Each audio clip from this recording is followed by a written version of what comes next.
Clair Obscur Expedition 33 final preview from IGN. Here it goes. A lot of people have apparently gotten access to the preview. I did not do the preview or anything. I'm gonna take this game in. Okay, I was gonna say raw, but that there was no way I could just like save that, because I started saying I'm gonna take this game in, and I meant like consume the game and play the game, but then I was like clean raw. It's gonna sound bad no matter what. Anyway. Moving forward positively, I think this game looks great. It seems really, really beautiful and well put together. It's from a very small team, which is also interesting. I'm bracing myself for the game to be way shorter than I was, than I typically like, because this game looks so awesome. I'm like, oh yeah, I want like 80 hours. I know the developers have said like 30 hours in some contexts, but I don't know. I don't know if that means 30 hours total or if that means the main campaign is 30 hours. I don't know. Either way, I'm keeping my expectations in check because I don't want to be disappointed by a game that otherwise looks really, really awesome. But let's see what they say in the final preview. Buckle up. Let's go. So, a mentor told me that the most important part of any story is surprise. A few years later, a writer I deeply respect wrote that perhaps the difference between good and great writing is technique, though even that was probably not as important as conviction. But what keeps us invested in a story is curiosity, the gap between what we know and what we need to know, the questions that drive us. Combine all three and you tend to create something special. Each and every one of us has played a game that grabbed us from the jump, that connected with us in some unexpected way, a game that surprised us, whose belief in itself was obvious from the first frame, that made us want to explore. I have played a lot of video games, friends, and that feeling is increasingly rare for me, especially in the AAA space. So when I tell you that Clair Obscur Expedition 33 grabbed me by the throat from the jump and didn't let go for a single second of the 3.5-hour demo I played twice, believe me when I tell you, that's some powerful magic. And this, I actually agree with this sentiment. One of the most remarkable things about Clair Obscur 33 is that it's from a new studio. It's a new IP. It's brand new. Nobody's seen it before. And yet, when you see it, you remember it. For a lot of us, we saw it and immediately were like, I gotta see more. It captivated us. And even though it doesn't really make sense, we've seen other beautiful trailers. There's been other trailers with amazing production quality. There's other stuff out there that's also stunning and incredible in many, many ways. But this is a game that just somehow is able to capture people. And I think that's really impressive. It's something that's beyond maybe even a quantifiable or a qualitative measure. Like, you can't really figure out exactly why this trailer is capturing people the way that it is and why the game is so appealing and intriguing, but it just is. It's a little bit of magic almost. Expeditioners, we do not take for granted that you dedicate your final year of life to keeping hope alive for all of Lumiere. If you're unfamiliar, Clair Obscur Expedition 33 has a pretty fascinating setup. See, there's this being called the Paintress, and every year she paints a new number. When she does, every person of that age dies. Poof, vanishes, turns to dust. Do not pass go, do not collect $200. And the thing is, she's counting down. Every year, the people dying get younger, so every year the people of Lumiere send a volunteer expedition of people with 1 year left to live on a desperate, impossible, doomed mission to go to the continent across the sea and kill the Paintress, so she can never paint death again. When you battle the Paintress, know that Lumiere fights with you. You'll find journals from... Also, really clever, weird idea. Like, it's wacky, it's clever, it's different, but it's a simple concept. Simple concept. I think a lot of these devs are also they're from France. And so a lot of them have backgrounds within other big studios from France, Ubisoft being a big one. And it's why I always tell people, I'm like, the devs at a lot of these studios, even if you hate the publisher or hate the company or the name on the door, a lot of these people are freakishly talented. They're just being forced to make games you don't like because they have to pay the bills somehow, right? But they are freakishly talented. And when they go off and make their own studio, you see something like this, you're like, oh, this is what you were capable of. It makes you realize how oppressive some managers can be if they force you to just, no, we're gonna do Roller Champions instead. They're like, but I have this idea for a really cool game. We're gonna call it Expedition 33 and it's gonna be really whack. No, Roller Champions. It's why I think it's so crucial in this industry to embrace new ideas and fresh ideas, because you'll end up stumbling into some amazing stuff. from Expedition 84, so if you can do the math in your head, you'll get how desperate this whole thing is and how young, but still older than the average RPG protagonist, your characters are. Learn from the ones who came before. And lay the trail for the ones who come after. Things get weirder once your crew lands on the continent. They almost immediately run into an old man who nearly dispatches the whole expedition single-handedly. You play as Gustav, one of the survivors, traumatized and alone, walking through countless corpses from other expeditions and his own. He's about to shoot himself when he's found by Lune, another member of the expedition. You do that, we both die. She's not blind to reality. They're probably both going to die, but expedition members swear an oath. When one falls, we continue. As long as one of them stands, their fight isn't over. Lune and Gustav clearly care about one another, but they don't always get along. When they find an unsigned message indicating another member of Expedition 33, Mael, might still be alive, Gustav wants to drop everything and try to save her, and then get out of Dodge. Lune is worried that the whole thing is a trap. Expedition members are always supposed to sign their messages. We have to go. No. Not yet. At one point, later on, Lune asks Gustav if he's a coward because he just wants to get Mael and get out. He's not. He's just dealing with watching almost everyone he knows die. And Lune, she's the one that said they should land on that beach in the first place. Neither one of them has it easy. These characters are adults, and they're written like it. Come on, we always said the future of Lumiere is more important than any individual life, yes. Do you still believe that? They don't always agree. They're dealing... I mean, the game's writing sounds good. I just want to know, like, where's the discussion of student loans? You know? Like, when are they going to start talking about, like, class dysfunction and, like, you know, the patriarch? Like, how am I supposed to relate to this?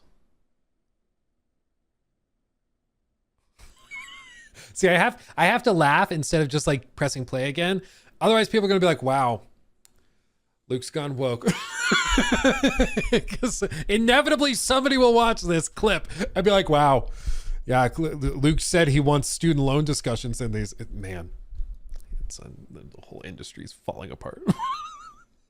with guilt and loss and trauma. Yeah, where are the purple They're zits? not always kind to one another in the heat of the moment, but they care about each other. And at the end of that exchange, once they've calmed down, they share a laugh. The mission. Really? Compelling characters are complex and flawed, and Expedition 33 seems to understand that. Sorry. How refreshing is that? We just talked about Horizon for like 45 minutes, and then we talk about this where it's like, yeah, compelling characters are flawed. Thank you. You're telling me that like these characters are not just, you're not going to make a clone of one of the characters to have the insecurities and the flaws, while the main character from which the clone was made is perfect in pretty much every perceivable way. Wow. Novel. Interesting. Even if they weren't, Expedition 33 could probably skate by on the world. My demo was fairly linear. There were branching paths with hidden grapple points, platforming, goodies, and secrets to find, and tough optional bosses to take on, but this isn't an open world game, and it's better for it. Expedition 33 reminds me of Final Fantasy X. These environments may be linear, but they're gorgeous, whether you're standing atop a hill looking at the indigo tree, or both underwater and somehow not. Expedition 33 is a visual feast, and I stopped in every environment I entered to marvel at the beauty and composition on display. There's even a world map you traverse to get from place to place, like the RPGs of old. This will be useful. What really hooked me, however, was the combat. Clair Obscur may be turn-based, but it's not a DVD menu. There's a lot of depth here. Every character has a melee and ranged attack, the latter of which must be aimed manually. Melee attacks build AP, and ranged attacks spend it. You'll also need AP for skills, unique attacks that each character has in their arsenal. And on top of that, each character has a particular attribute. Gustav can use certain skills to build up stacks of overcharge, which he can spend to cash out for a devastating attack. Lune's spells grant elemental stains that can supercharge her other spells for additional effects and damage. And my favorite, Mael, You do rescue her. This isn't a spoiler. She's in Clair Obscur's trailers. Can switch between 3 different stances, offering buffs to attack, AP generation, and defense. Managing your AP, setting up a big combo, and planning ahead matters. Like FF10, the turn order is displayed on the left side of the screen, so you can plan every turn in advance, but strategy is only half the battle. Why does it feel like in this industry there's a handful of things that have been forgotten? You know, like an ancient technology recently rediscovered. It feels like there's some things that used to be done in some of these older RPGs, JRPGs, adventure games that have just been kind of left behind and lost. Not because like they're truly lost, but because priorities have shifted, and it's like, oh, instead of these carefully designed environments, we just go for scale, and we just go for, you know, raw scale, or like the world maps being largely abandoned in these types of games. It's like, why did we do that? And I think to a certain extent within these bigger companies, it's just, well, because that's just what we do. We have to follow the trend, and the trend is moving away from that, so that's what we do. Whereas for this, like, you have a team of young and energetic devs that are not beholden to any big, you know, executive bigwig who's telling them to trend chase, and they're just like, no, we really liked what they did 20 years ago. Let's try something like that. Let's do that. And it ends up working quite well, you know. Fidelity is valued higher than art direction nowadays. Yeah. I think to a certain extent they want the big numbers. They want the ability to say we're using AI upscalers because they think investors will get all giddy if they hear the term AI. So I think to a certain extent that's definitely true. And you see in these environments like how important art direction is. The other half is moment-to-moment execution. You don't just choose an option and wait for a canned animation to play out. When an enemy attacks you, you can dodge, parry, or jump to avoid it. Dodging avoids attacks, while parrying nets you a potentially huge counterattack and awards AP, but has a tighter window. Sometimes the only way out is to jump over something. Sure, you can engage in the time-honored tradition of blocking with your face, but the harder fights are going to force you to engage with these defensive mechanics. And if you parry an attack that hits your whole squad, all of them strike back in a beautifully choreographed counterattack that never gets old. That's cool. Early on, I ran into a very powerful enemy who could kill my characters in a single hit. But the thing was, he had to hit me. If I could parry him, I could win. It took me a couple tries on my first run. He had a tricky attack that forced me to parry or dodge twice in a row, but once I figured out I could parry the first hit and dodge the second, I managed to take him down.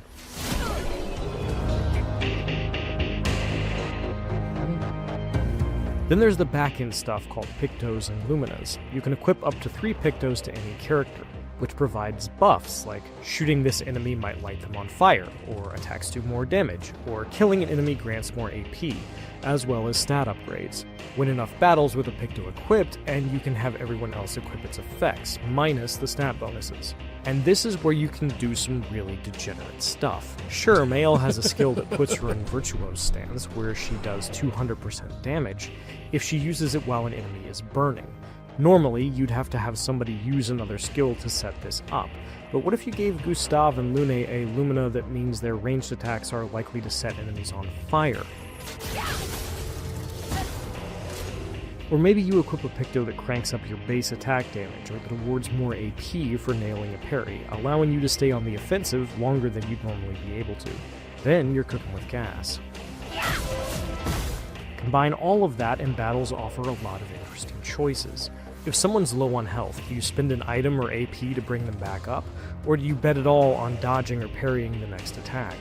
How do you level up your characters? Who gets what skill as a Picto so they can stack the right stats and they don't have to spend Lumina points to get that effect? And on it goes. And through it all, Expedition 33 is constantly finding new ways to make itself interesting. What's a Gestural, and why is Lune obsessed with them? Who is the Paintress, and what does she want? Why is the world the way that it is? Are all these beings actually hostile? Some of them seem pretty friendly, and you have the option to fight them or leave them alone. What's the deal with that old man? How does any of this stuff work? In my demo, Clair Obscur Expedition 33 didn't stop to explain itself, and I appreciated that. It trusted me to figure things out, and I was more invested in what was going on as a result. Most importantly, I could never predict what would happen next. By the time "Thank you for playing" came up on my screen at the end of my demo, I was thoroughly hooked. On my second run through, I found even more hidden areas, and laid the smackdown in one of the optional fights that had flummoxed me the first time around. When my time with Clair Obscur Expedition 33 was up, I wasn't ready to stop. I wanted to fight more battles, learn more about the world, and spend more time with these characters. Sandfall Interactive is a new studio, but you'd never know this was their first game from playing it. Surprise, conviction, curiosity. Clair Obscur Expedition 33 nails all three. It had my interest before I played it. Now it has my undivided attention. If Sandfall can stick the landing, they'll have put together something remarkable. And I hope they do. I hope they do. But this is why, whenever I'm like, this sounds too good to be true, often it is. And there's like one little holdover. And typically with games that are from new studios, that are smaller studios, that graphically are really impressive, typically the weak point is like length and volume of content. The fact they're willing to do a 3.5-hour demo that he played twice is encouraging for sure. But mentally, I'm just going to tell myself the game is like 10 hours long. And if it's any longer than that, I will be pleasantly surprised. That's kind of what I'm going with. I will mentally think of it as that. And then if they blow me away and it's bigger, I will just be giddy. But that's what I'm going to do, because otherwise I'm worried my expectations and excitement will get out of control. And as you guys know, hype can make us stupid. Hellblade, yeah, Hellblade's a good example of a game that graphically was stunning in many, many ways. And it was just like, I think it honestly surprised so many of us because it was so short. And it literally, like, people don't believe me until you play Hellblade 2. But you play Hellblade 2 and the ending hits and you're like, what? I seriously thought I discovered like a false secret ending. Because I got to the end, the credits started playing, and I remember setting the controller down and just being like, what? And I went back and I checked my footage. I loaded back, redid the chapter, and sure enough, like, that is the ending. But I thought it was one of those things, like, you know, in Far Cry 4. In Far Cry 4, there's a moment where he, like, tells you to just sit there and wait for him. It's like, I'll be back in a minute. And he leaves. And here. The crab rangoon, right? It's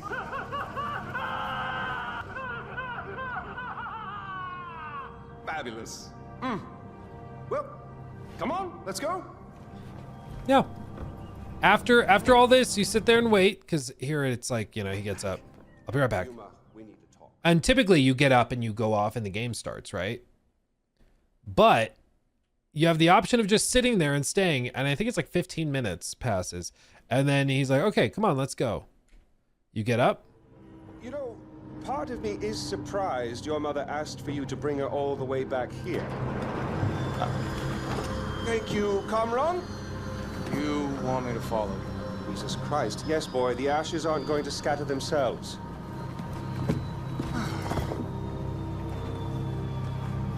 Did your mother ever tell you about your father? Never know. Mohan, the great protector of the Golden Path. I don't want to get in trouble. He uses a no word, but yeah, it just like plays out, and then you get to go here, and yeah, in loving memory of Lakshmana. Yeah, look at that. Lakshmana Min. You put the urn up, and then credits roll. It's a secret ending. I thought something like that had happened with Hellblade 2. I thought I'd run into a secret ending, and it ended way before I thought it was supposed to. Because I was like, this is a sequel. It's probably going to be like at least the same, if not a little longer than the first game. But nope. Nope. I was wrong. He took my thing. Red flag, red flag.